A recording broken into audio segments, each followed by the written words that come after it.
दूसरा घंटा तो अच्छा करो, पहला घंटा मैसअप कर ही दिया।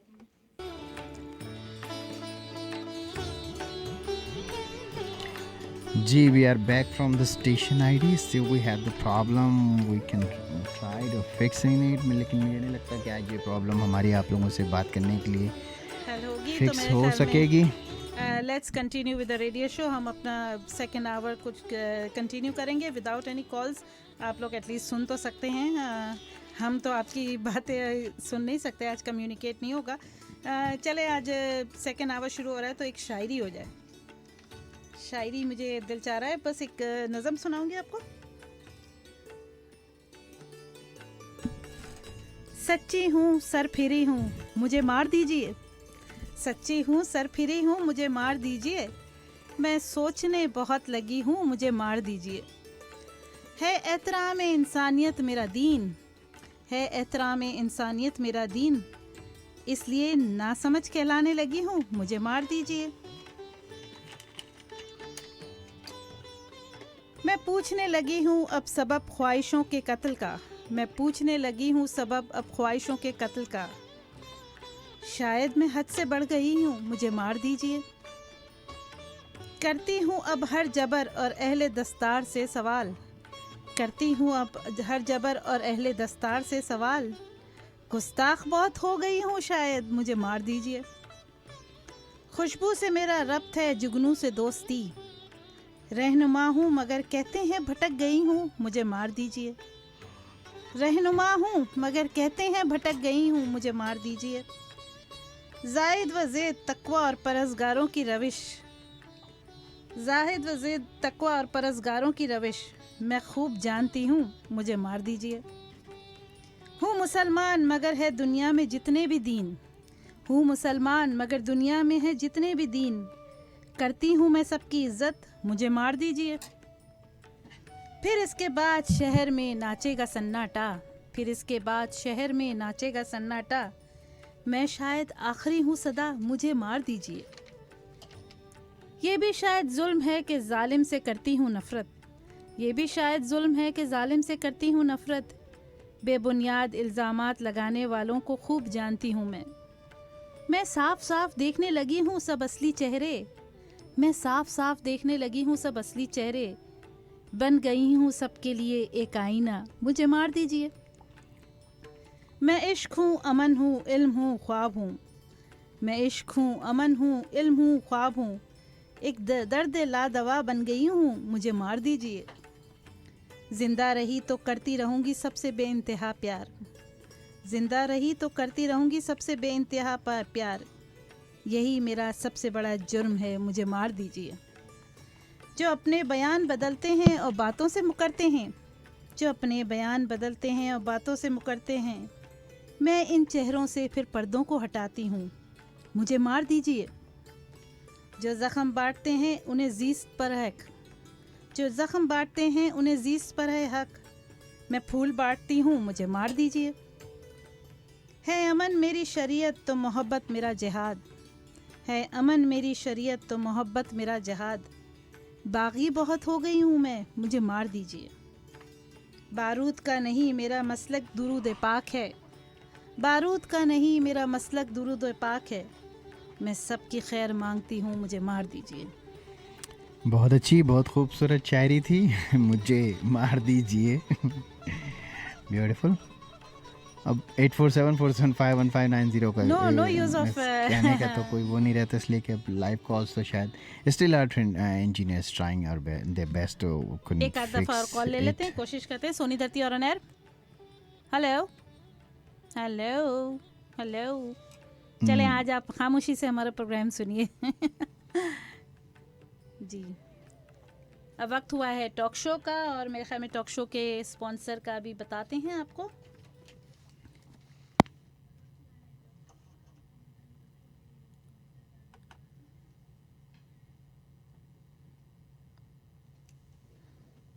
सोनी धरती और Anar, hello hello hello hello hello, आवाज आ रही है? Hello, can you listen to us? Soni Dharti और Anar, hello. Sophia, Devon Avenue पर आखिर ये सारी आवाम कहाँ जा रही है? सुहेल, ये लोग अवामी बाजार जा रहे हैं। क्यों? क्योंकि पूरे दीवान पर सबसे अच्छी और सस्ती ग्रोसरी सिर्फ अवामी बाजार में ही मिलती है। ज़बिया हलाल गोश्त है इनके पास? ऐसा एथेंटिक ज़बिया हलाल के गैर ज़बिया साबित करने वालों को $50,000 का इनाम रखा गया है, जो गुज़िश्ता 10 साल से किसी ने नहीं जीता। आप ग्रोसरी और गोश्त लें, मैं वेस्टर्न यूनियन से पाकिस्तान पैसे भिजवा कर आता हूँ।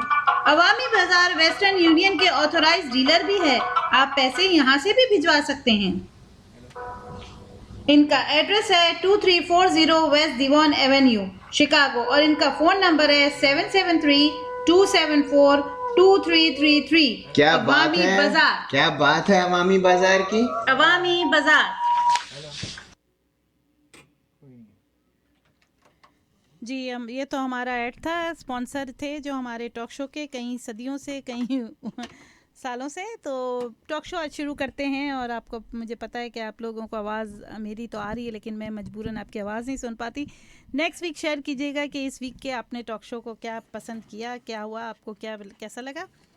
बात है, आज टॉपिक रखा है रख रखाव, शाइनेस। ये रख रखाव भी मोहब्बत सिखा गई हमें, ये रख रखाव भी मोहब्बत सिखा गई हमें, दिल में छुपा के मुस्कुरा के मिलते हैं अब सबसे हम। और एक और शेर उसके बारे में कहूँगी, अपने टॉक शो के बारे में। राब्ते हद से बढ़ जाएं तो दुख मिलते हैं, राब्ते हद से बढ़ जाएं तो दुख मिलते हैं, हम इसीलिए सबसे कम कम मिलते हैं।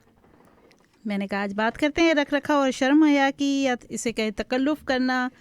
सब एहसासात इसी ज़मरे में आते हैं। अगर मैं आज आपसे सवाल करूँ, एक, आपका कंफर्ट ज़ोन क्या है?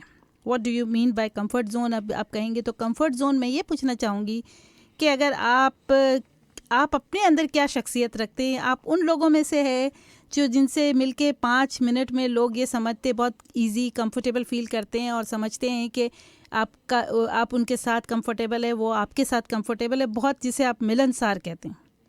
हम जब कहते हैं ना, कुछ लोग हमारे कंफर्ट जोन भी इसलिए आते हैं कि हम उनके साथ कंफर्टेबल फील करते हैं, और हम उनसे चाहे 10-15 मिनट की मुलाकात हो, ऐसा महसूस होता है कि जैसे हम बरसों से एक दूसरे को जानते हैं।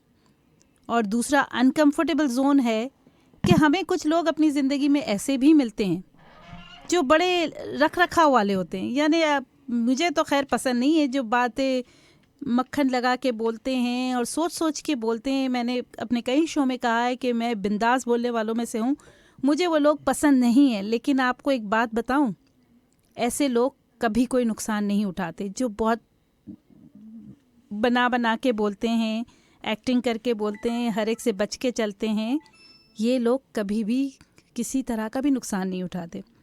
हम में से लोग, बहुत से लोग बिंदास शख्सियत रखते हैं, और इसी बिंदास शख्सियत की वजह से, यानी बड़ा दिल रखना, रहमदिली, मुरवत की वजह से हम अक्सर ये महसूस करते हैं कि लोग हमारे इस बेज़र शख्सियत और रवैये से बहुत ज़्यादा फ़ायदा उठाते हैं।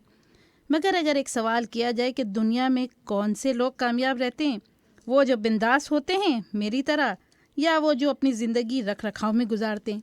वो लोग जो मिलनसार होते हैं, यानी अपने आप से मुलाकात के बाद आप चंद मिनटों में ही घुल मिल जाते हैं, या वो लोग जो सदियों तक आपके जानने वालों की लिस्ट में तो होते हैं, मगर अगर आप उनको शख्सियत के बारे में 2 सफ़े लिखने को कहा जाए तो आपको पता चलेगा कि आप तो उसके बारे में सिवाय उसके नाम के और उसके स्टाइल, बातें करने का, उसके सिवा कुछ जानते ही नहीं हैं। यानी वो अपनी पर्सनल लाइफ भी बहुत अपने हद तक रखते हैं, पर्सनल लाइफ भी डिस्कस नहीं करते, और ऐसे लगता है कि वो अक्सर दुनिया में तन्हाई रहते हैं और तन्हाई गुजर जाते हैं। तो आप कहेंगे कि वो बहुत शर्मीले। ऐसे लोग आपके करीबी रिश्तेदार में भी हो सकते हैं और दोस्तों में भी हो सकते। लेकिन आपको पता है कि इस रख रखाव और शर्म हया को अक्सर लोग ये कहते हैं कि इट्स ए इमोशनल मेकअप। यानी आप, अगर कोई ऐसे लोग होते हैं जो मेकअप बगैर कभी बाहर ही नहीं निकलते घर से, तो आपको अगर कभी उनका असली चेहरा बताया जाए तो शायद आप पहचान भी ना पाएंगे। जैसे कि कहा जाता है कि दुल्हन को सुबह मेकअप बगैर देखा तो दूल्हा डर गया। तो इस तरह के कुछ लोग होते हैं जो ऑलवेज़ एक मेकअप में रहते हैं, यानी उनकी शख्सियत के ऊपर एक मेकअप चढ़ा हुआ होता है। आप उनसे मिलें, आप उनके साथ बैठे, घंटों बैठे रहें, चुप रहेंगे वो, कभी एक आध जुमला कस देंगे, कभी एक जुमला बोल देंगे लेकिन इससे फ़ायदा क्या होता है? ये रख रखाव वाले लोग जो होते हैं ना, इनसे कोई उनका फ़ायदा उठाने से डरता है, इसलिए कि आपको उनका रिएक्शन नहीं पता होता। ये वो लोग बिंदास लोग नहीं होते जो हर चीज़ पे रिएक्ट करें और रिएक्शन बताएं अपना। तो आप उनसे बात करते हुए बड़ा डरते हैं, बड़ा संभल के बात करते हैं। वैसे ही जैसे एक अगर ऑफिस में देखें तो जो बड़ा बॉस होता है, बिग बॉस, उसको हमेशा अपने वर्कर्स के साथ एक डिस्टेंस बनाने की ट्रेनिंग दी जाती है। वो ट्रेनिंग इसलिए दी जाती है कि अगर वो अपने एम्प्लॉयज़ के साथ मिक्सअप हो गया और इस तरह मिक्सअप हो गया कि वो बड़े हंस खेल रहा है, अपनी पर्सनल लाइफ भी शेयर कर रहा है, तो एक वक्त आएगा कि वो लोग जो इसके एम्प्लॉयज़ है वो उसके अंडर कंट्रोल नहीं रहेंगे। तो इसलिए कहा जाता है कि कुछ लोग, कुछ आपके स्टैंडर्ड ऐसे होते हैं, कुछ आपकी पोजीशंस ऐसी होती है कि आपको अपने आप को बनाकर अलग अलग थोड़ा सा डिस्टेंस के साथ रखना पड़ता है, जैसे कि एक बॉस को रहना पड़ता है अपने एम्प्लॉयज़ से। लेकिन क्या पर्सनल लाइफ में भी ये फ़ायदेमंद रहता है कि हम हर चीज़ शेयर नहीं करते अपने लाइफ पार्टनर के साथ, अपने बहुत बेहतरीन दोस्त के साथ? यानी हम दोस्त ही बना नहीं पाते। हम किसी, कोई ऐसा हमारा दोस्त नहीं होता जिससे हम अपनी असली बातें शेयर करें। हम अपने आप को एक कैद में रखते हैं, एक अंदर से हम लोग अंदर से अपने खौल में रखते हैं। तो क्या हर रिश्ते में डिस्टेंस रखना इसलिए ज़रूरी होता है कि कोई आपकी अना को चोट ना पहुंचाए, कोई आपके बड़े दिल और आरा ज़र्फ़ का फ़ायदा ना उठा सके? पता नहीं ये किस तरह होता है। बहुत सी शख्सियतें दुनिया में, दो किस्म की शख्सियतें होती है। एक तो वो जिससे आप कंफर्ट जोन में फ़ील करते हैं अपने आप को उसके साथ रहकर, और एक वो होता है चाहे वो कितनी करीबी रिलेशन हो, चाहे आपके औलाद हो, चाहे आपके पेरेंट्स हो, चाहे आपके मियाँ बीवी हो, चाहे आपके नंदे हो, चाहे कुछ भी हो, कोई करीबी रिश्तेदार भी हो सकता है, आपका दोस्त भी हो सकता है। आप उसे दोस्त कहते हैं, वो आपको दोस्त कहता है, लेकिन मसला ये होता है कि जब कुछ एक दूसरे के बारे में लिखने को कहा जाए तो आप एक दूसरे के बारे में कुछ नहीं जानते। शायद वो आपके बारे में जानता हो, इसलिए कि अगर आपकी मिलनसार पर्सनैलिटी है या आप ऐसे बिंदास शख्सियत के मालिक है तो वो आपके बारे में तो बहुत कुछ बता देगा, लेकिन आप शायद उसके बारे में कुछ नहीं जानते हो। तो ये रिलेशनशिप कोई रिलेशनशिप होती है? लेकिन फिर भी मैं यही कहूँगी कि आजकल की दुनिया में मेरे ख़्याल में बिंदास शख्सियत रखना बहुत नुकसान का बाइस बनता है। आप हर चलते हुए लोगों पे भरोसा कर लेते हैं, हर रिलेशन पे भरोसा कर लेते हैं, और एंड में वही होता है कि आपका एतबार, आपका भरोसा टूटता है। आप हर बड़ी चीज़ उससे शेयर कर लेते राज की बात, और दूसरे दिन आप उठते हैं तो पता चलता है कि वो राज तो आपका राज रहा ही नहीं। जो मसले आपने मिल के डिस्कस किए थे वो खुले आम हो गए और ब्लेम सारा आप पे आ गया। तो इसलिए कुछ चीज़ों में वाकई मैं समझती हूँ कि मेरी बिंदास शख्सियत की, मैं अपनी शख्सियत की तरह किसी और को इस तरह बनने का मशवरा बिल्कुल भी नहीं दूंगी। अब एक मिसाल देना, मैं बड़ा सोचती थी कि किस तरह ये लोग रख रखाव करते हैं। मेरे साथ भी एक लड़की काम करती है और बड़ी रख रखाव की बात करती है, बहुत कम बोलती है पूरे, लेकिन ऑफिस में ये मामला है कि वो बहुत कम बोलती है। लेकिन हैरत है कि वो मुझे जब भी कहा जाता है तो वो मुझे कहती है ग्रुप में कि you are my best friend Nasreen. मैं हैरान होती हूँ कि वो मुझे बेस्ट फ्रेंड कहती है, लेकिन मैं उसके बारे में एक सरसरी बातों के अलावा कुछ नहीं जानती हूँ। तो मैं बेस्ट फ्रेंड कैसे हुई उसकी? हालांकि अगर उससे पूछा जाए तो मैंने बहुत सी बातें शेयर की हुई, इसलिए कि मुझे वो लड़की पसंद है, खातून पसंद है, तो मैं उससे बहुत बातें शेयर करती हूँ। तो ये फ़ायदेमंद है कि नुकसान है? लेकिन मैं इतना जानती हूँ कि वो वाहिद लड़की है हमारे पूरी ऑफिस में जिससे कोई मजाक करते हुए डरता है। बेशक उसकी पोजीशन अगर देखें सुपरवाइजरी नहीं है, लेकिन उसके बावजूद वो लोग जो मेरे सारे साथ काम करने वाले मुझसे जिस तरह अपनी प्रॉब्लम शेयर करते हैं वैसे उससे शेयर नहीं करते, और कोई उससे कोई किस्म का मजाक करने से भी डरता है, कोई उसको झाड़ने से भी डरता है, कोई उसको बोलने से भी डरता है। अगर वो अपनी सीट पर आधा घंटा भी ना आए तो किसी को ये हिम्मत नहीं होती कि पूछे कि where she is she on break? No. तो ये चीज़ें जो लगाबंदी है, ये दुनिया के हिसाब से अगर चले ना तो ये बहुत चीज़ें ज़रूरी है। इससे ये होता है कि कोई आपकी बेज़रर शख्सियत का, आपके एतबार का, आपकी भरोसे का नुकसान नहीं पहुंचा सकता। आप एक चीज़, एक डिस्टेंस बना के रखेंगे ना, एक डिस्टेंस होगा आपके पास कि आप इससे आगे किसी और को डिस्कस नहीं करने देंगे। तो that is called emotional makeup. इसलिए कि इमोशनल मेकअप वही लोग करते हैं जो एक दफ़ा चोट खाते हैं और फिर वो सोचते हैं कि नहीं, अब नेक्स्ट टाइम हम किसी को अपने आप को हर्ट करने नहीं देंगे।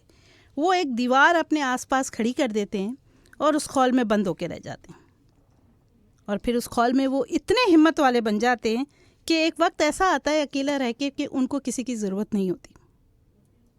पता नहीं उनकी फीलिंग्स डेड हो जाती है, क्या होती है, लेकिन दुनियावी रिश्तों में आई थिंक ये लोग बड़े फ़ायदे में रहते हैं, हर तरह से फ़ायदे में रहते हैं, कोई इनकी बेइज्जती नहीं करता। मेरी अगर बात करें, मेरी मामी है, सगी मामी इंडिया में, मैं बड़ा देखती थी कि जब उनके बच्चे पलते थे और हम लोग और वो सब साथ साथ, कभी हम लोग भी अक्सर इंडिया जाया करते थे हर 1 साल 1.5 साल से, तो मैं उनके घर में देखती थी कि वो ऐसी माँ थी जो अपने बच्चों से बहुत कम बात करती थी। मगर आई वॉज रियली शॉक्ड कि एक माँ जो अपने बच्चों से बात नहीं करती, वो बच्चों को किस तरह अंडरस्टैंड करती होगी, बच्चों की ज़रूरतों को किस तरह समझती होगी, या किस तरह करती होगी, किस तरह हैंडल करती होगी। लेकिन मैंने कई मौक़ों पे देखा कि कोई बात अगर उनके बच्चों को कही जाती थी तो वो बच्चे अपनी माँ की आँखों में देखते थे और वो आँखों से ऑर्डर देती थी, यानी वो आँखों की ज़बान बोलती थी, मुंह से कुछ नहीं बोलती थी। और बच्चे इस तरह ट्रेन थे कि वो अपनी माँ की आँखों की ज़बान समझते थे कि माँ को किस बात का वो मना कर रही है, किस बात पे गुस्सा आ रहा है, किस बात का वो रजामंदी दे रही है, किस बात से खुश है और किस बात से नाखुश है। तो इवन इतने क्लोज़ रिलेशनशिप में भी, इतने क्लोज़ रिलेशनशिप यानी माँ और बच्चों के रिलेशनशिप में भी मैंने देखा कि वो माएँ कामयाब होती हैं जो अपनी इज़्ज़त और मकाम बना के रखती हैं। जो बहुत ज़्यादा कदमों में गिर जाती है या फैल जाती है, बच्चों को बहुत ज़्यादा सर पे चढ़ा लेती है, लाड़ प्यार करती है, तो वो माएँ भी नुकसान में रहती हैं, फिर बच्चे उनकी सुनते नहीं हैं। मुझे अच्छा नहीं लगता था कि मैं स्ट्रिक्ट माँ बनूँ। I am a very lenient mother, I know, लेकिन मेरे ख्याल में हर रिलेशनशिप मैंने सबक सीखा, लेकिन मैं कभी इस पे अमल नहीं कर पाई। लेकिन लोगों को ज़रूर मैं कहूँगी कि अपनी हर कोई आपके लिए मुनासिब नहीं होता। ये याद रखें कि दुनिया में हर मिलने वाला आपका दोस्त नहीं होता, हर हाथ मिलाने वाला आपका दोस्त नहीं होता, और हर रिश्ता चाहे वो कितना करीबी हो, जैसे माँ बच्चों का, भाई बहन का, उसमें एक डिस्टेंस बना रहना चाहिए। कभी भी अपने आप को इतना कदमों में किसी के ना बिछा दें कि वो जब चाहे जब आपकी अना की बेइज्जती करे, आपकी इज़्ज़त की बेइज्जती करे, आपके एतबार को, भरोसे को, कि आपने कोई बात शेयर की और उसने भरम खोल दिया। तो इस किस्म की चीज़ों से बचने के लिए आपको अपना पर्सनैलिटी में चेंजेस लानी होगी। एक डेंजर जोन बना लीजिए, एक डेंजर जोन की लाइन बना लीजिए। और मैंने एक बड़ा अच्छा, पता नहीं कहीं पढ़ा था या किसी ने मुझे कहा था कि एक बच्चा जो है वो डेंजर जोन की लाइन इस तरह बनाता है कि जब वो दूसरे कॉलेज में जाता है, दूर जाता है, तो वो जब भी अपने दोस्तों में होता है, पार्टीज़ होती है, लेट नाइट पार्टीज़ होती है, तो वो उसने अपनी माँ के जो फ़ोन के कॉल का है ना, उसका अलार्म रखाया होता है एम्बुलेंस का। जैसे ही उसकी माँ की कॉल आती है तो एम्बुलेंस साउंड गोज़ ऑन, उसे पता चल जाता है कि ये मेरी माँ की कॉल है। वो फ़ौरन उस पार्टी से बाहर आकर फिर वो अपनी माँ की कॉल अटेंड करता है कि वो उसने अपना डेंजर जोन बनाया हुआ था कि इस डेंजर जोन से जब कॉल आए, यानी तो मुझे फिर इन चीज़ों को पीछे छुपा करके what I am doing with my life, वो बाहर निकल के उसकी कॉल अटेंड करता था माँ की। और माँ को कभी पता ही नहीं चल सका कि उसका बेटा लेट नाइट पार्टीज़ में भी जाता है। तो ये डेंजर जोन हर एक को अपनी बॉर्डर लाइन में बनाना चाहिए। कितनी ही क्लोज रिलेशनशिप हो, एक लिमिट रखनी चाहिए, एक बॉर्डर लाइन रखनी चाहिए, उसके आगे किसी को क्रॉस नहीं करने देना चाहिए। इसलिए कि जब आप ये बॉर्डर लाइन ख़त्म करेंगे और क्रॉस करने देंगे तो नतीजा क्या होगा, सिवाय आपकी बेइज्जती के, आपके एतबार के टूटने के, आपको कुछ नहीं मिलेगा। एक दफ़ा ठोकर खाइए, एक दफ़ा किसी से देखें कि दुनिया में कोई आपके साथ ऐसा करता है कि आपने किसी से राज शेयर किया, किसी को अपना सपोर्ट बनाया, किसी को समझा कि आप और दोनों मिल के या 3 लोग मिल के, आपके 2 बेस्ट फ्रेंड्स मिल के और आप तीनों मिल के कोई प्रॉब्लम को सॉल्व कर सकते हैं, डिस्कस करा आपने, लेकिन नतीजा क्या हुआ, आखिर में सारा ब्लेम आप पे आ गया कि ये जो कुछ भी हुआ है आपके लिए हुआ है। तो इन चीज़ों से बचने के लिए you better keep your things in secrets to your self. जो कुछ आपको करना है आप अपनी तरफ से कोशिश कीजिए, लेकिन अपने सीक्रेट्स अपने पास रखिए। कितना ही क्लोज रिलेशनशिप ना हो, हम सब इंसान हैं, हमारे पास बहुत सारी वीकनेसेस है, और ये वीकनेसेस यही होती है कि अक्सर हम एक दूसरे की बात को नहीं समझ पाते, एक दूसरे को डिग्रेड कर देते हैं, और ये चीज़ें बहुत आगे तक जाती हैं। तो इसलिए बेहतर है कि आप हमेशा एक डिस्टेंस हमेशा रखें, और मैंने ऐसे लोगों को वाकई फ़ायदे में पाया है। आप देखें ना, ये अब बात अगर देखें कि हम लोग अल्लाह ताला से हम लोग इतनी नेमतें अल्लाह ने दी, हमें इतनी नेमतें दी, और हम नेमतों का कभी शुक्र नहीं करते, हम हर चीज़ों को फॉर ग्रांटेड ले लेते। लेकिन जब एक शौक लगता है, यानी फ़र्ज़ करें कि अर्थक्वेक आ गया, तूफ़ान आ गया, फ्लड आ गया, वो चीज़ें हमारे दिमाग को एकदम से हड़बड़ा देती है और हम उसी वक्त बोलते हैं अल्लाह ये जल्दी से मौसम ख़राब ठीक हो जाए, या अल्लाह ये तूफ़ान बंद हो जाए, या अल्लाह ये अर्थक्वेक, हम माफ़ी मांगते हैं, हम अब अल्लाह से नाफरमानी नहीं करेंगे, प्लीज़ अल्लाह मियाँ हमें बचा ले, हमें बचा ले। तो ये जो वार्निंग देना कई चीज़ों में, कई रिश्तों में बॉर्डर लाइन बनाना, अपने आप को सेफ्टी जोन में रखना बहुत ज़रूरी होता है। ये मैसेज अल्लाह ताला की तरफ से भी है, इससे कि अल्लाह ताला की हम बेहतरीन शाकार तो हैं इंसान, लेकिन अल्लाह ताला भी जानते हैं कि ये इंसान बहकता भी है और उसे एक डेंजर जोन का झटका ज़रूर वॉल्ट का लगना चाहिए। और जब वो देखता है कि उसकी नेमतों को, उसकी रहमतों को फॉर ग्रांटेड लिया जा रहा है, तो फिर हमें कहीं कहीं मरतबा ऐसे झटके लगते, आज किसी से मिले, दूसरे दिन पता चला वो गुज़र गया दुनिया से। तो ये झटके इसलिए लगने शुरू होते हैं कि शायद बेशक हो सकता है वो जो गुज़र गया दूसरे दिन, उससे आपने अगले दिन बहुत वो किया हो, बदतमीज़ी की हो, उसके साथ बहुत बुरा सलूक किया हो, उसे फॉर ग्रांटेड लिया हो, उसकी बेइज्जती की हो, तो वो एहसास हमें दिलाने के लिए अगर दूसरे दिन वो आदमी मर जाता है, वो इंसान मर जाता है, तो हम कितना गिल्टी फील करते हैं। तो ये चीज़ें बहुत ज़रूरी होती है। मेरे ख़्याल में हम सबको ये याद रखना चाहिए कि हर चीज़ की एक लिमिट होनी चाहिए, एक बॉर्डर जोन होनी चाहिए। आप किसी के कितने भी करीबी रिलेशन हो, एक बॉर्डर जोन रखें कि वो बॉर्डर जोन को क्रॉस करके कोई आपको जलील ना कर सके। आगे अगर आपने छोड़ना है, रहना है साथ, वो सब कुछ दोस्ती रखनी है नहीं रखनी है वो सब आप बाद में सोचिएगा, लेकिन उसको मौके को आने ही नहीं दीजिए कि आपको ये सोचना पड़े कि यह शख्स से मुझे अब रिश्ता रखना है कि नहीं रखना है। इस हद तक किसी को करीब आने नहीं दीजिए, इसलिए कि दुनिया में हर हाथ मिलाने वाला दोस्त नहीं होता। और इसीलिए मैंने कहा कि आपको इमोशनल मेकअप में रहना चाहिए। वो ऐसे लोग बहुत कामयाब रहते हैं। मैंने जो ऑफिस में जो काम किया है, बहुत से लोगों से मैं ऐसी मिली हूँ कि जो आपके साथ 8 घंटे भी बैठे रहते हैं, लेकिन कभी बहुत कम बोलते हैं, और मैंने हमेशा उन्हें फ़ायदे में पाया है। उनके अंदर बहुत से सीक्रेट्स छुपे हुए होते, वो किसी पे डिपेंड नहीं होते, उन्हें किसी से कोई ख़तरा नहीं होता। जैसे हम इंसानों को इंसानों से ख़तरा होता है, तो हम बहुत से राज शेयर करके फ़िक्र में रहते हैं कि पता नहीं इस पर मैंने ट्रस्ट किया, वो सही किया या नहीं, इस पर भरोसा किया या नहीं। और कभी कभी तो बरसों सालों की दोस्ती भी होती है, वो हर बार इसी तरह एंड होती है कि आपका ट्रस्ट को तोड़ा जाता है, आपके एतबार को तोड़ा जाता है, और फिर आप हर दफ़ा ये सोचते और अपने आप से वादा करते, no next time I am not going to share any secrets with this person, I am not going to share any secrets, और I am not going to let him hurt me again and again. मगर क्या आप उस promise पे कायम रहते हैं? कायम रहते नहीं रहते। लेकिन उसके लिए मजबूत शख्सियत बनाने की ज़रूरत है, अपनी गलतियों को याद रखने की ज़रूरत है कि आपने जिस इंसान पे भरोसा किया, रियली ही डिज़र्व दैट, क्या वो इस काबिल है, आपकी दोस्ती के काबिल है? क्या वो इस काबिल है कि आप उससे कोई राज शेयर करें? क्या वो इस काबिल है कि आप उससे कोई फीलिंग्स शेयर करें? इससे कि अकेला इंसान जब रहता है और अपनी फीलिंग्स जब नहीं शेयर करता है, तो अल्लाह ताला ऑटोमेटिकली उस इंसान को इतना मजबूत बना देता है कि वो हर तूफ़ान से टकराने की हिम्मत रखता है। तो अपने प्रॉब्लम्स खुद सॉल्व कीजिए, किसी पे भरोसा नहीं कीजिए। ये दुनिया इस काबिल नहीं है कि आप उस पर भरोसा करें, चाहे कितना ही आप किसी इंसान को करीब से जानते हो। तभी कहा गया कि हर अपने घर के दरवाज़े, अपने दिल के दरवाज़े हर एक किसी के लिए मत खोला कीजिए। और रिलेशन कोई भी हो, उसमें आँखों की ज़बान बोलना सीखें। आँखों की ज़बान काफ़ी अच्छी रहती है और डिमांडिंग और कंट्रोलिंग भी रहती है। और बच्चों से भी मैंने कहा, ठीक है लोग कहते हैं कि बच्चों से दोस्ताना सलूक रखें, लेकिन मेरे नज़दीक आपको उस लाइन को देखना होगा। दोस्ताना सलूक भी वहाँ पर एंड हो जाना चाहिए जहाँ से आपकी इमरजेंसी और सेफ्टी लाइन या बॉर्डर लाइन शुरू होती है। यानी बच्चों को पता होना चाहिए कि कौन सा मजाक वो माँ बाप से कर सकते हैं, कौन सी बातें उन्हें सीरियसली लेनी चाहिए और कौन सी बातों का मजाक वो नहीं कर सकते। और मैंने लास्ट टाइम पे भी कहा था, हालात से मजबूर होकर समझौता मत करें, बल्कि हालात को इस तरह बदलें, हालात को मजबूर करें कि वो आपकी सोचों से, आपके फ़ैसलों से समझौता करें। ख़ुद हालात से हार मानकर समझौता ना किया करें। अगर आप जानते हैं कि आपने हालात से हार मान ली, तो फिर हमेशा के लिए आप हारे ही रह जाएंगे।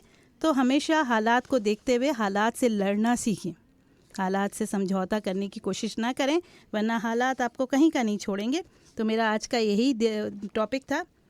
शर्म और हया दिखाते हैं लोग, कुछ हम समझते हैं नखरे कर रहे हैं, हम किसी को मगरूर कहते हैं, किसी को रख रखाव वाले कहते हैं, लेकिन they have a safety zone, they have a safety zone. अगर आपको रोज़ आपको पसंद है, गुलाब का फूल पसंद है, तो आपको पता है ना उसके साथ कांटे होते, तो या तो कांटों की चुभन या किसी के साथ राज शेयर करने के कॉन्सिक्वेंसेस को आप फेस कर सकते हैं कि वो शख्स आपको अब नुकसान पहुंचाने का हर ताकत रखता है। यानी अपनी कमज़ोरियां आपने उसके साथ शेयर कर ली, आप जो सोचते हैं अपनी सोच आपने उसके साथ शेयर कर ली, तो अब वो जो चाहे आपको कहे। तो अगर आप कॉन्सिक्वेंसेस को जानते हैं तो फिर किसी से शेयर कीजिए, वरना ये जो सीक्रेट्स है ना आपकी थिंकिंग के, आपकी थॉट्स के, वो शेयर करने की जगह खुद ही अकेले अमल करने की कोशिश कीजिए। इसलिए कि मुमकिन है शेयर करके सामने वाला आपके फ़ैसलों को कमज़ोर बना दे। आप जो सही भी सोच रहे हैं उन फैसलों को कमज़ोर बना दे। तो हमेशा याद रखिए, या तो आपको रोज़ पसंद है गुलाब का फूल पसंद है तो कांटों की चुभन सहना सीखें, और अगर कांटों की चुभन नहीं सह सकते तो गुलाब से दोस्ती और मोहब्बत ख़त्म कर दें।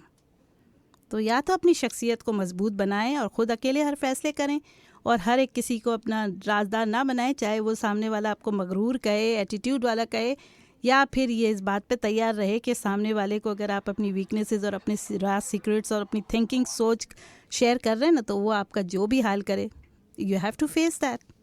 तो ये मेरा आज का यही टॉक शो था। काश कि मैं आपको आपके ऑप्शंस भी, आपके एडवाइसेस भी सुन सकती, बस मेरा यही ख्याल था कि safety zone, prevention is better than cure, और आपको ये डिफरेंस दूसरों लोगों की शख्सियत से मालूम करना पड़ेगा कि अगर आप एक मर्तबा किसी पे भरोसा करते हैं, दोस्ती करते हैं, आप उसको शरीक बनाते हैं, और अगर एक दफ़ा वो आपको नुकसान पहुंचाता है, तो don't make this mistake again. और इसके लिए सबसे पहले अपनी कुछ आदतें दुरुस्त करनी होगी।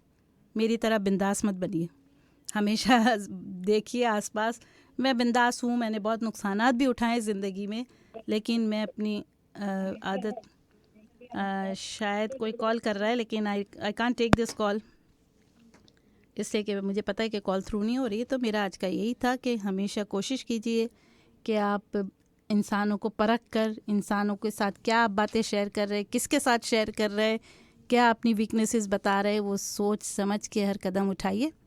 बिंदास शख्सियत अच्छी होती है, लेकिन इतनी अच्छी नहीं होती कि आप हमेशा सुकून में रहें। ये आपके लिए कई जगहों पर बहुत ज़्यादा कॉन्ट्रास्ट और बहुत ज़्यादा कॉन्फ्लिक्ट और बहुत ज़्यादा प्रॉब्लम्स क्रिएट करती है। तो हमेशा रख रखाव वाले लोग अच्छे होते हैं, मुझे अच्छे नहीं लगते थे, लेकिन मैंने अब सोचा है कि वाकई मुझे भी अपनी आदतें दुरुस्त करनी पड़ेगी। मैंने बहुत सारे फ्रेंड्स अपने ऑफिस जॉब पे भी बनाई हुई है, बहुत सारी सहेलियां हैं, हर एक को बोला जाए तो वो सब मेरे बारे में खुली किताब की तरह हूँ, मैं सब जानते, लेकिन ऐसे ही लोगों को मैंने अपने आगे शिकायतें करते भी देखा है अपने बारे में दूसरों से। तो इसलिए अब मैं सोच रही हूँ I have to change and you also need to change. अगर आप लोग बिंदास शख्सियत पसंद करते हैं तो कोशिश कीजिए कि ना कीजिए, अपनी शख्सियत को स्ट्रॉन्ग बनाएं, हर चीज़ से अकेले निमटना सीखें, से कि यहाँ लोग जो है शेयरिंग करके आपका फ़ायदा भी उठाते हैं। मेरा आज का यही टॉक शो जी, था। बहुत अच्छा आपका टॉक शो था। और ख़ैर आप कोर्स आज आप बच गई क्यों? इसलिए कि कॉल नहीं ले सकते हो। जब कॉल नहीं ले सकते तो इसका मतलब है कि आज कोई क्रिटिसाइज नहीं हो सकता टॉक शो पे। नहीं तो मैं हमेशा जवाब के लिए भी तैयार रहती हूँ। कोई आप इतना अच्छे टॉक शो पे कोई गाना सुनना चाहेंगी आप हमारे साथ? हाँ, नहीं, एक और वर्ड बोलना चाहूँगी, 2 चेहरे इंसान को कभी नहीं भूलते। एक चेहरा वो जो आपकी मुश्किल में आपके साथ हो, और दूसरा चेहरा वो जो आपकी मुश्किल में आपकी मजबूरी से फ़ायदा उठाकर आपको जलील ख़ार करे। दोनों चेहरे आप ज़िंदगी में कभी नहीं भूलते, यानी किसी का एहसान करना या किसी का जलील करना, ये दोनों चेहरे इंसान को हमेशा याद रहते हैं, और वो हमेशा उससे किसी तरह कम्युनिकेशन करना चाहता है। Hello, we are off the air. It's cut off. No, it's cut off. Hello, yes we were. अच्छा, आप लोग कोशिश करें 1-2 दफ़ा और कॉल करने की, शायद अभी काम करने लगे कॉल, सिस्टम ऑफ हुआ था। सिस्टम को ऑफ ऑन किया है शायद, उसकी वजह से। लेंगे एक कमर्शियल ब्रेक। वैसे आपका टॉक शो तो बहुत अच्छा था। बिंदास शख्सियत अच्छी होती हैं जो सोचे समझे। जो लोग सोच के बोलते हैं ना वो थोड़ा सा झूठ बोलते हैं, लेकिन बात सोनी दत्ती और अनैर, there's two different things. Hello, सोनी दत्ती और अनैर, हेलो। नहीं, कोई भी आवाज़ थ्रू नहीं हो रही है, फिर भी थ्रू नहीं हो रही है। लेकिन बात आप दो चीज़ें जो है ना, वो एक तो बिंदास शख्सियत होती है। बिंदास शख्सियत का मतलब ये होता है कि आप जब कोई बातें करते हैं ना तो उसमें सोच समझ के जब आप करते हैं ना तो उसमें झूठ की और ब्रैगिंग की मिक्सअप कर देते हैं। और लेकिन जहाँ तक बात करी आपने शेयरिंग की, ये एक बहुत अच्छी आपने बात करी है कि शेयर जो है ना बहुत सोच समझ के करें। जी जी, पता नहीं, ये तो अब तो डायरेक्ट ही लाइनें आने लगी। जी डायरेक्ट। हेलो, आपको आवाज आ रही है? अपना रेडियो खुला रखिए और आप हमारी आवाज सुने और जवाब दें। हेलो हेलो, आपको आवाज आ रही है? अपना रेडियो खुला रखिए और हमसे बात करें। अब तो फोन उठाए बगैर ही डायरेक्ट ही जी, आपकी हमारी आवाज आ रही है? आपको आवाज आ रही है मेरी? हेलो, रेडियो से सुन रहे हैं ना आप? जवाब दे रहे हैं। जी बोले, आप क्या बोलना चाहते हैं? हम सुन रहे हैं, आप बोले। मतलब रेडियो पे आवाज आ रही है आपकी? हाँ, रेडियो पे आ रही है, तो आप जो बोलना चाहते हैं वो बोले। कमेंट्स मेरे टॉक रेडियो पे आ रही है। अच्छा, आप बोले, क्या बोलना चाहते हैं आप बोले। हाँ, बस मैं यही कह रहा, टॉक शो आपका बहुत अच्छा रहा आज का। जी जी जी, मैंने सुना टॉक शो बहुत अच्छा रहा। जी जी, और क्या कहेंगे? हाँ, मंसूर बात कर रहा हूँ शिकागो से। जी, बहुत शुक्रिया। क्या हाल है मंसूर सोनी भाई आपके? दत्ती ठीक और हैं? अनैन। आज आप हम सब लोगों को मिस हेलो। कर रहे हैं, सब लोगों को, हम सब आप लोगों को सुनने हेलो, वालों को बहुत आप लोग miss कर रहे हैं। रेडियो अपना ऑन रखें और हमें जवाब दें और बातें करें। हेलो। जी, मेरे ख्याल है कमर्शियल ब्रेक ले लूँ मैं। कमर्शियल ब्रेक लेते हैं। एक साबरी निहारी शुरू से अब तक खानों का एक जैसा मैयार साबरी निहारी ने रखा है बरकरार। साबरी निहारी फ़ाइन डाइनिंग का शाहकार, पूरी फैमिली के साथ पाकिस्तानी खानों का लुत्फ़ उठाएं। जब भी अच्छे खाने का दिल चाहे साबरी निहारी चले आए। इनका एड्रेस है 2500 West Devon Avenue, Chicago, Illinois. Catering या रिजर्वेशन के लिए कॉल करें 773-465-3272 या उनकी वेबसाइट विजिट करें www.sabrinihari.com। Anmol meat and groceries. जी हाँ, अनमोल मीट एंड ग्रोसरी ना सिर्फ एक अनमोल ग्रोसरी स्टोर है बल्कि 100% ताज़ा ज़ेब हलाल गोश्त का मरकज़ भी है, जहाँ रोज़ाना ताज़ा गोश्त इनके अपने किंग्समैन स्लॉटर हाउस से पटेल की ज़ेर निगरानी ज़िबा होकर अनमोल ग्रोसरी आता है। शरीय बोर्ड शिकागो से तस्दीक शुदा, फ्रेश पकाएं फ्रेश खाएं। अनमोल से ग्रोसरी गोश्त लाएं। उनका एड्रेस है 2753 वेस्ट डिवान एवेन्यू, शिकागो। रोज़ाना सुबह 10 बजे से रात 10 बजे तक खुले रहते हैं। इनका फ़ोन नंबर है 8722083373। विंग जोन, यमी ज़बिया हलाल ओरिजिनल और बोनलेस विंग्स एंड बर्गर। आज जीतना था, बड़ा अच्छा सवाल था, लेकिन सवाल कर ही नहीं सकता था इसलिए कि आज आप लोगों से फ़ोन ही नहीं थ्रू हो रहा है, तो सवाल फिर अगले वीक के लिए उठा के रखता हूँ मैं अपना। लंच स्पेशल रोज़ाना इनके पास 11 बजे से 4 बजे तक होता है। 599 में burger, wings, fries, fountain drink 65 cents wings. पीर और बुध को शाम 6 बजे से क्लोजिंग तक होते हैं। इनकी एक नहीं, दो नहीं, 3 लोकेशन हो गई हैं। बड़े ज़बरदस्त यमी होते हैं इनके विंग्स, ज़रूर ट्राई करें। 2115 ब्लूमिंगडेल रोड, ग्लेंडल हाइट्स अगर आपको करीब पड़ता है वहाँ चले आएँ। स्कोकी में अगर आप रहते हैं तो 3612 वेस्ट 2 ही एवेन्यू पे चले जाएँ। और अगर आप विला पार्क और लंबार्ड के इर्द गिर्द रहते हैं तो लंबार्ड में इनकी लोकेशन है 413 ईस्ट रूजवेल्ट रोड, लंबार्ड। और इनका फ़ोन नंबर है 6306352280। किंग्समैन स्लॉटर हाउस, हलाल ट्रांजैक्शन ऑफ यूएसए। सदका की का कुर्बानी अपनी किसी तकरीब के लिए ताज़ा अपनी निगरानी बकरे से बकराएं या खुद ये फ़रीज़ अंजाम दें। ऐशा पटेल की निगरानी में पूरी फैमिली के साथ किंग्समैन स्लॉटर हाउस से पिकनिक भी मनाए। ताज़ा बकरे का गोश्त भी अपने साथ लेके जाएँ। शरीय बोर्ड से मंजूर शुदा है। रिटेल और होलसेल से भी कम कीमत में। इनका एड्रेस है 6260 south Kingsman road, Kingsman, Illinois. Monday through Friday सुबह 7 बजे से 3:30 बजे तक खुले रहते हैं। इनका फ़ोन नंबर है 773-610-4995। किंग्समैन स्लॉटर हाउस, हलाल ट्रांजैक्शन ऑफ यूएसए। आके कारपेट्स एंड फ्लोरिंग, जी हाँ, सारे शहर में आप घूम के देख लें। अगर आपको कारपेटिंग की नीड हो, आपको सबसे अच्छी और सस्ती जो है ना carpet, same quality, same depth, everything, वो आप कहीं से भी सैंपल ले आएँ और सैंपल के प्राइस ला के यहाँ रवि से ले लें। आपको पता चल जाएगा कि वो दूसरे जो कारपेट वाला था आपको कैसे बेवकूफ़ बना रहा था। तो इसीलिए मैं कह रहा हूँ, जब भी आपको कारपेटिंग की नीड्स हो तो आप चले जाएँ 6346 नॉर्थ क्लेयरमाउंट और डिवॉन के कॉर्नर पर है ये आर के कारपेट्स। यहाँ पे रविंदर सिंह रवि होते हैं। 773-9880-348। सुपर गिफ्ट एंड ग्रोसरी जो लोकेटेड है 2305.5 वेस्ट डिवान एवेन्यू, शिकागो। यहाँ पे होते हैं हमारे शिकागो के पान स्पेशलिस्ट मोहम्मद इफ्तिखारुद्दीन भाई। इनसे अच्छा पान शिकागो में कोई नहीं लगाता। आपको पान खाना हो कैजुअल जाके, पान की जो है ना वो कैटरिंग करानी हो अभी अपनी किसी भी तकरीब में, तो इफ्तिखार भाई को ही याद रखें। इनका फ़ोन नंबर है 7738179791। इटालियन एक्सप्रेस से, जी हाँ, इटालियन एक्सप्रेस ने ख़वातीन को वीकेंड पर खाना पकाने की छुट्टी दे दी है। यहाँ ये सच है। इटालियन एक्सप्रेस ग्लेंडल हाइट्स अब आपके लिए 3 दिन जुमा हफ्ता इतवार को दोपहर 12 बजे से शाम 4 बजे तक बफ़े लगाते हैं जो 1199 में जितना चाहे खाएँ। बफ़े में 24 से ज़ायद रिवायती इंडियन और पाकिस्तानी खाने ग्रिल्ड आइटम्स होते हैं। पूरी फैमिली के साथ वीकेंड का लुत्फ़ उठाएँ। इटालियन एक्सप्रेस में आके सिर्फ 1199 में तरह तरह के मज़ेदार खाने उड़ाएँ। 2041 ब्लूमिंगडेल रोड ग्लेंडल हाइट्स और इनका फ़ोन नंबर है 6305397600। ये तो था हमारे कमर्शियल ब्रेक जी। और पॉलिटिकल सेगमेंट आज ऑफ द एयर वो उन्होंने कदीर साहब ने फ़ोन किया था, बड़ी तारीफ़ कर रहे थे। आप लोग बहुत अच्छा शो करते हैं। मैं उनको पठान साहब को कहिएगा कि सोहेल पठान साहब को कि मैं मुझसे नाराज़ ना हो, मैं उनका आपका शो बहुत पसंद करता हूँ। अच्छा। और हाँ, बहुत वो करते हैं, अवेयरनेस करते हैं सोसाइटी के लिए। अरे बाप रे बाप। मैंने कहा ऐसी बातें हर हफ्ते करें आप, तो हम आपको ऑन एयर ले लेना। आज तो ऑफ द एयर लिया इसलिए फ़ोन करा। उनको पता था ना ऑफ एयर लेंगे, इसलिए ऐसी बातें कर रहे हैं। जब ऑन एयर लेते हैं तो वो तो डांटते हैं जी। चलें कुछ थोड़ी सी पॉलिटिकल बातें करेंगे। जी हाँ, आजकल मीडिया पे एक बात बहुत चल रही है, यह मशहूर है, वो ये कि इमरान खान ने एक और शोशा छोड़ा है। वो ये कि नून लीग के किसी करीबी आदमी ने इमरान खान को पनामा लीक्स पर चुप रहने और केस वापस लेने के लिए 10 अरब रुपए की पेशकश की थी। जी सामीन, आप लोग सब वाकिफ़ होंगे इस बात से। और इससे पहले भी इमरान खान कई बार अपनी बातों से मुकर चुके हैं, या उनकी कई भी बातें झूठ साबित हुई, या उन्होंने अपनी बात से यू टर्न मार लिया। इसीलिए मैंने कहा था कि यू टर्न पे अमेरिका में अगर यू टर्न मारना हो तो डोनाल्ड ट्रंप की तस्वीर लगा दें, और अगर पाकिस्तान में यू टर्न की जो है ना अगर आपको इशारे देने हो तो इमरान खान की तस्वीर लगा दें। इसलिए कि इमरान खान ने भी, अगर आप उनकी इलेक्शन कैंपेन से लेके आज तक देखें तो कितनी बातों पे उन्होंने यू टर्न जो है ना वो मारे हैं।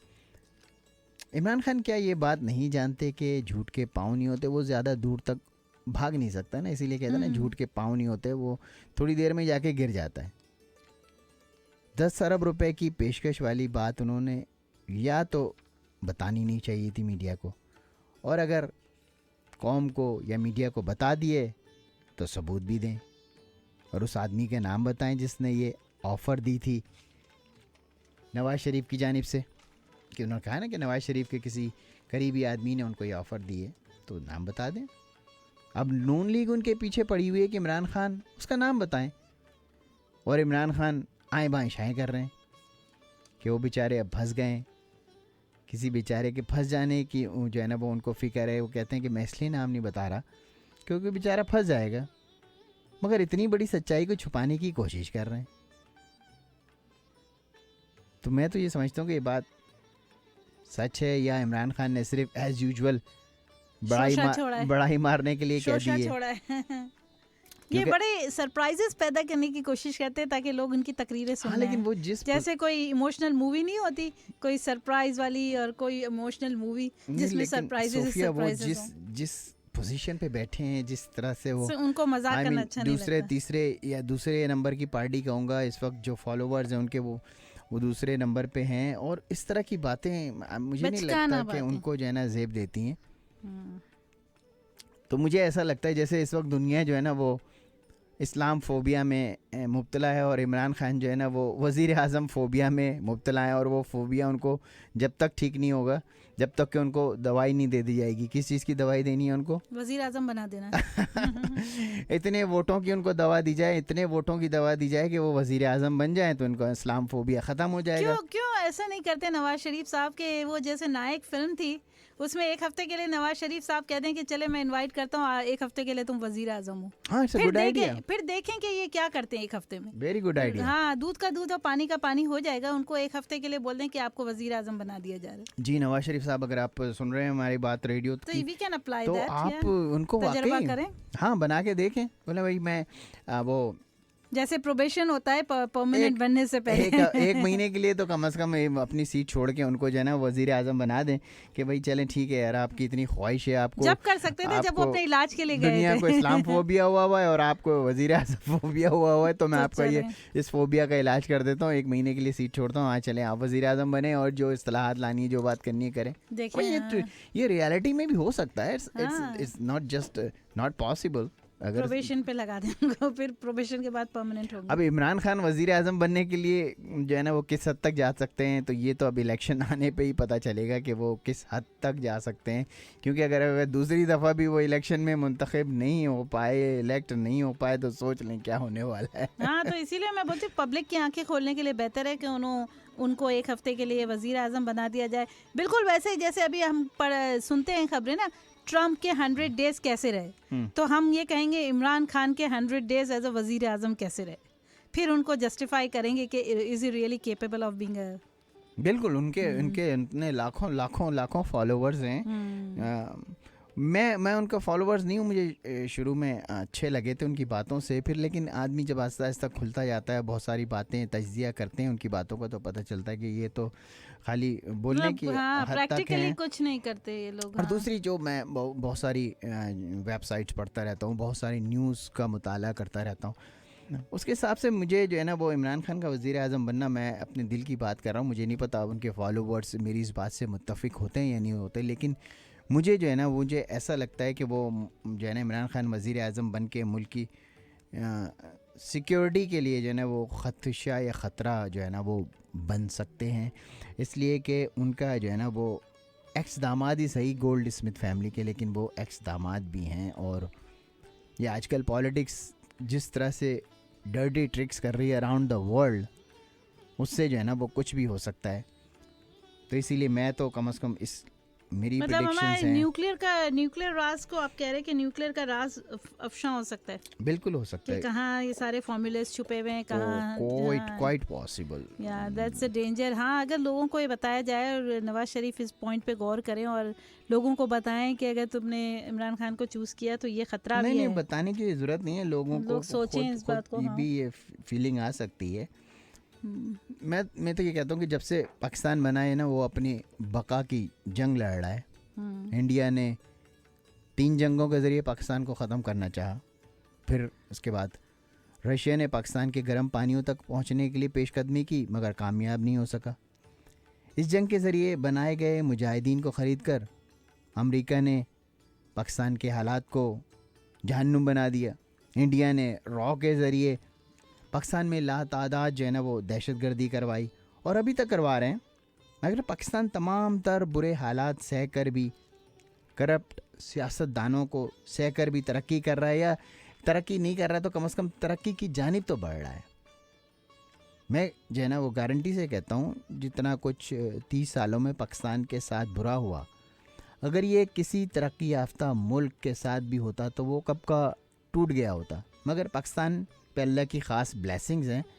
जैसे लोग कहते हैं ना कि पाकिस्तान को अल्लाह चला रहा है, वो खाली मुहावरे की हद तक नहीं है, वाकई पाकिस्तान को अल्लाह चला रहा है, क्योंकि इसके नाम पे बलने वाला ये वाहिद मुल्क है इस दुनिया में। और इस वक्त भी मगरबी मीडिया पाकिस्तान के बारे में, पाकिस्तान के लोगों के बारे में इतना नेगेटिव प्रोपेगेंडा फैलाता रहता है कि जो लोग सिर्फ मगरबी मीडिया की बातें सुनते हैं वो ये समझते हैं कि पाकिस्तान में हर कुछ बुरा हो रहा है, पाकिस्तान के बारे में अच्छे ख्यालात नहीं रखते, या पाकिस्तान का नाम सुन के ही जो है ना वो चुप हो जाते हैं, सिर्फ पाकिस्तान के नेगेटिव प्रोपेगेंडे की वजह से। और कुछ हम यहाँ रहने वाले पाकिस्तानी भी अपने वतन के हवाले से अच्छी बातें या यादें नहीं बताते, मगर ये ज़रूर कहते नज़र आते हैं कि उनके साथ हर कुछ पाकिस्तान में बुरा ही हुआ है। मुझे शर्म आती है उनको पाकिस्तानी कहते हुए। मेरी नज़र में हर वो शख्स जो अपने मुल्क को बुरा कहता है, पाकिस्तान को बुरा कहता है, मुल्क का गद्दार है। Definition is clear. अपने मुल्क को बुरा कहना, पाकिस्तान को बुरा कहना, मुल्क से गद्दारी है। आज अल्ताफ़ हुसैन साहब को क्यों बैन लगा दिया? पाकिस्तान एक नासूर है, इसको ख़त्म हो जाना चाहिए, इसको टूट जाना चाहिए, इसी पे बैन लगाया ना। तो वो तो क्योंकि उसने एक वॉस मीडिया से बात करते हुए, अपने फॉलोअर से बात करते हुए और सब जगह स्प्रेड हो गई। लेकिन हम भी छोटे पॉकेट्स में ये बातें जो है ना अपने मुल्क के मुतालिक कहते रहते हैं। मैंने कहीं अभी पिछले दिनों भी सुना, किसी ने कहा कि वो भाई जी मैं पाकिस्तान के वो इतने, मुझे तो पाकिस्तान में इतने मुश्किलात सही हैं और ये हुआ है और वो हुआ है, मैं तो पाकिस्तान अब कभी वापस ही नहीं जाऊँगा। भाई तो हर जगह हर मुल्क में यहाँ भी कुछ हो सकता है आपके साथ। यहाँ भी आप गैस स्टेशन पे काम करें या कहीं काम करें, कोई काला गोली मार दे, ऐसा भी बहुत सारे पाकिस्तानियों के साथ हुआ है। तो अगर आपके साथ कोई अपने मुल्क में कुछ बुरा हुआ है तो इसका मतलब ये नहीं है कि मुल्क बुरा हो गया। बुरा पूरी दुनिया में हर कुछ होता है।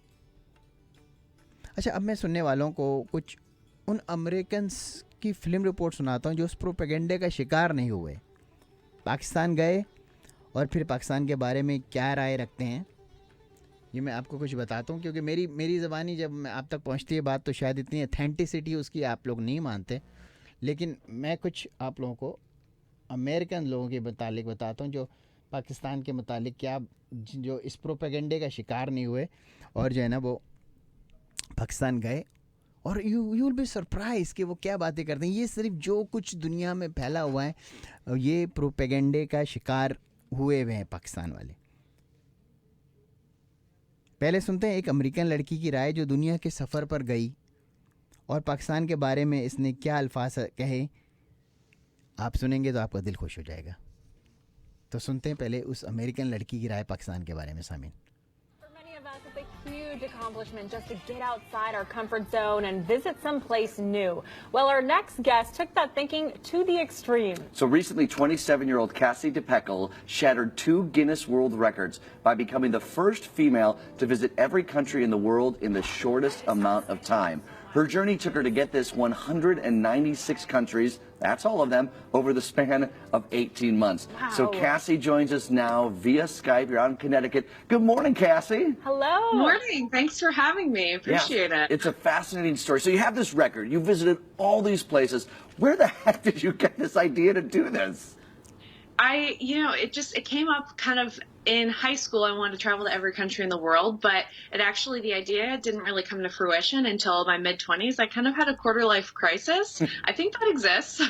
Oh, yeah. What am I doing? My career? Where am I going? So I was like, I have to actually make this happen. And that's where I thought, okay, I'll go to every country and I'll do so for a purpose and I'll try and change the world. And that's how it kind of came about. And obviously travel costs a lot of money, but you funded it in a really unique way. Tell us about that. Yeah, so I don't think people realize the amount of work that went into it. I talk about sponsors, I talk about independent investors, but in that year and a half before I took off, I had to save up. I saved about $10,000 for my 2 babysitting jobs. I was working like 85 hours a week, overnights, but just so that I could kind of save up that first bit to just get me going. But in that time, I also reached out to CEOs and companies and network to try and find the funding through sponsorship and through independent investors to fund the remainder of the trip. And, 8 months in, I completely ran out of what I'd saved so far and what I'd made so far. And so I had to kind of go back home and regroup and figure, okay, I'm going to have to focus on financing this throughout, like every single day. I'm going to have to continue to reach out to companies for sponsorship. So it was no easy feat. It was definitely really challenging, but worth it. And quickly, what was the grand total of how much it was? Yeah, I just finished the budgeting and it was $110,000 total. Oh, wow. Which is a lot. And don't get me wrong, no one's got that change lying around. But to travel the whole world, it's got to be amazing. And you must have learned so much, which is worth more than any dollar amount. So can you tell us a couple of the big takeaways from your journey? When you come back here, what do you look back and say, oh, I learned this? I think this is something where it kind of could sound cheesy, but one thing I realized is, I went into this expedition feeling kind of maybe a little bit selfish and not like I was able to help the world, and I didn't really understand humanity fully. But after traveling to so many countries and connecting with so many people and being in situations where I've been completely stuck having to depend on locals, I truly realized that we all have the same basic needs.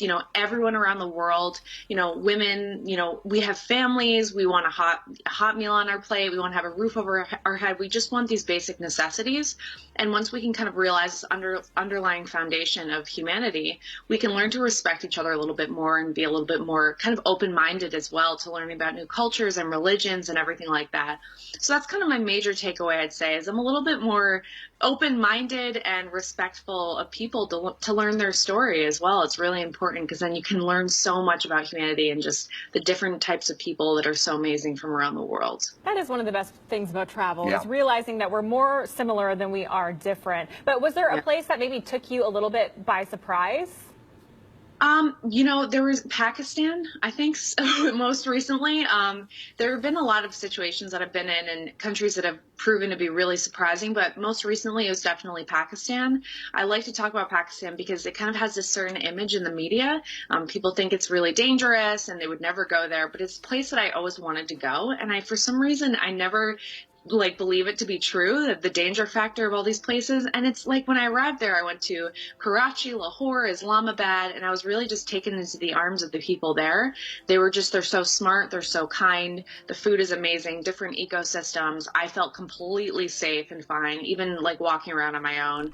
I didn't have to cover up like I did in Afghanistan. And so it was a really, really beautiful experience in Pakistan, and I go back there in a heartbeat. Okay, so जी सामीन, आपने सुना, it's a beautiful experience, I definitely go back Pakistan. कितनी खुशी हुई, एक अंग्रेज लड़की जो अराउंड द वर्ल्ड गई, एग्जैक्टली अराउंड द वर्ल्ड गई, उससे अमेरिका में इंटरव्यू ले रहे थे. ये कोई कनेटिकट का जो है ना, वो कोई लोकल चैनल से इंटरव्यू ले रहा था.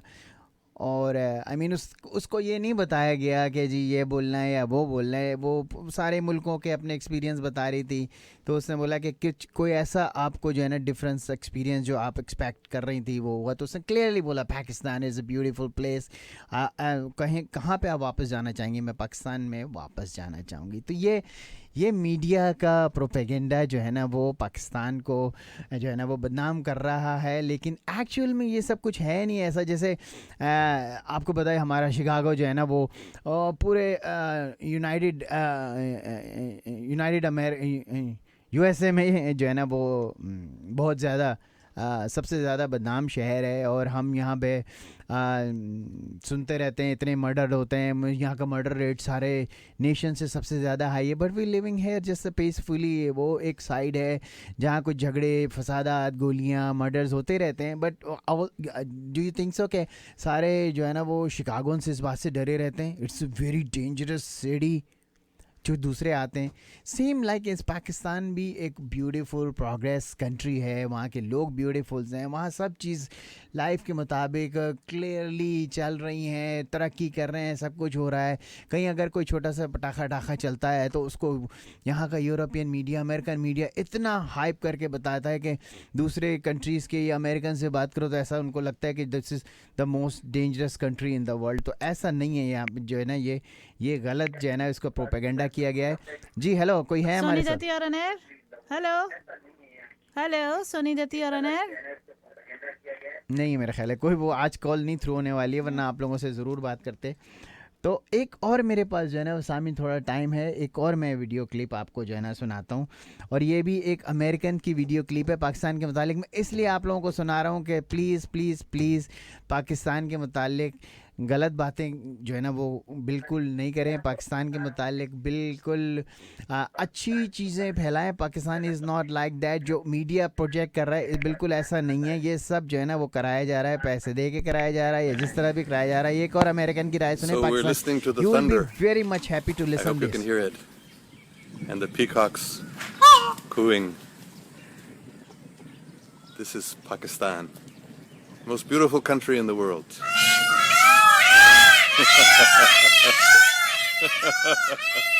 See, all the peacocks are agreeing. They're saying, yes, Pakistan is the most beautiful country in the world. So there's been so much propaganda against Pakistan. The enemies of Pakistan are trying to discourage tourism by creating terrorist incidents and publicizing it all over the world. But actually, there's practically no terrorism in Pakistan. That's just the media's propaganda. I never saw any terrorism here. And I've met thousands of people who are very, very hospitable and friendly and loving. The most wonderful people in the world. So please, come to Pakistan yourself and see that what I'm saying is true. Don't believe the false propaganda in the media. Praise be to God. May God protect us.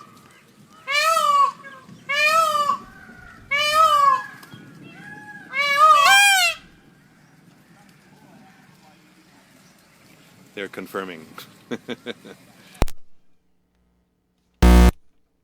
जी सामीन, ये दोनों Americans के video clip में उनकी राय सुनने के बाद अपने मुल्क के मुतालिक जो आप लोग सुनते रहते हैं, बहुत ज़माने से कहते भी रहते हैं, तो अपनी राय तो बदली होगी ना, क्योंकि मैं कहता रहता तो शायद आप मेरी बातों पर यकीन नहीं करते, इसीलिए मैंने बराह रास्त उन लोगों की बातें आप तक पहुंचाई। बकौल कायदे आज़म मोहम्मद अली जिन्ना कि हम एक ग्रेट नेशन है, बस ज़रा हम लोगों को अपने अंदर हम आहंगी पैदा करने की ज़रूरत है, और हर एक पाकिस्तानी का फ़र्ज़ है कि वो जब भी कोई बात करे अपनों से या अमेरिकन से या अपने मुल्क का अच्छा इमेज छोड़े।